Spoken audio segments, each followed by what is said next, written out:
आज की हिंदी कहानी डर। एक अजनबी की दस्तक। गर्मी की एक अंधेरी रात थी। आसमान में काले बादल छाए हुए थे और कभी कभी बिजली चमकती थी। हवा में अजीब सी सिरन थी। एक छोटे से गांव में रमेश अपने परिवार के साथ रहता था। वह गांव का सबसे पुराना और सबसे बड़ा घर था, लेकिन उस रात सब कुछ बदलने वाला था। रात के लगभग 10 बजे थे जब अचानक दरवाजे पर दस्तक हुई। रमेश ने दरवाजा खोला तो सामने एक अजनबी खड़ा था। उसकी आंखों में एक अजीब सी चमक थी और वह बहुत ही डरावना दिख रहा था। अजनबी ने कहा, मुझे एक रात के लिए ठहरने की जगह चाहिए।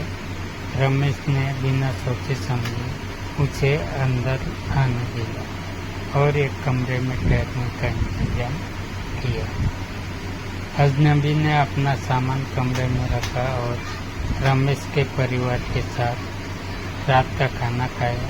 लेकिन उसके आने के बाद से ही घर में अजीबोगरीब घटनाएं घटने लगी।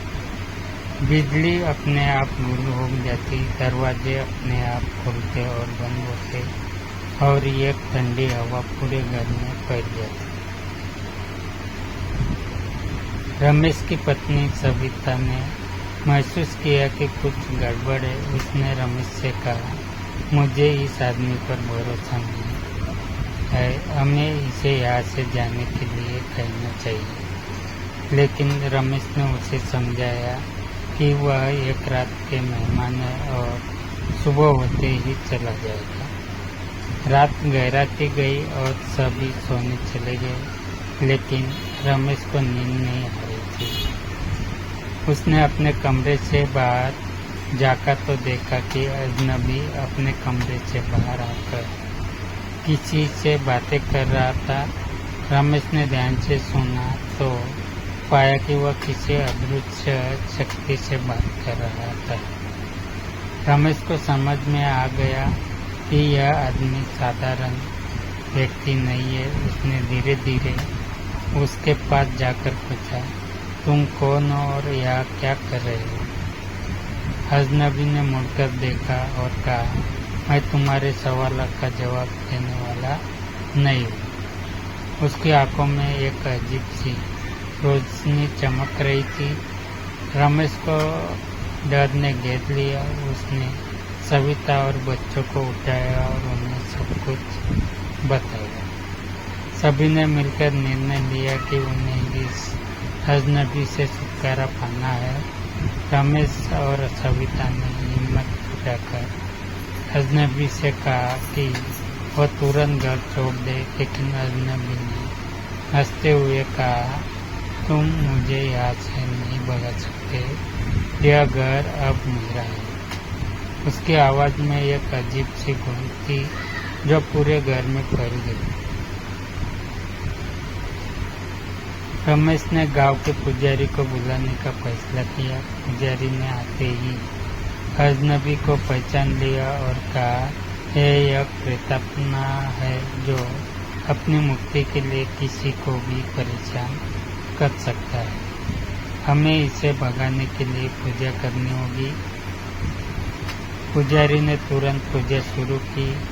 पूरा घर मंत्रों की आवाज़ से गूंज उठा। अजनबी ने जोर से चिल्लाना शुरू कर दिया और उसकी आकृति धुंधली होने लगी। धीरे धीरे उसकी आवाज़ धीमी हो गई और वह गायब हो गया। अजनबी के जाने के बाद घर में शांति फैल गई। रमेश और उसका परिवार अब सुरक्षित महसूस कर रहे थे। पुजारी ने कहा, यह प्रेतात्मा आप वापस नहीं आएगी। तुम लोगों ने हिम्मत दिखाई और इसी वजह से तुम सब सुरक्षित हो।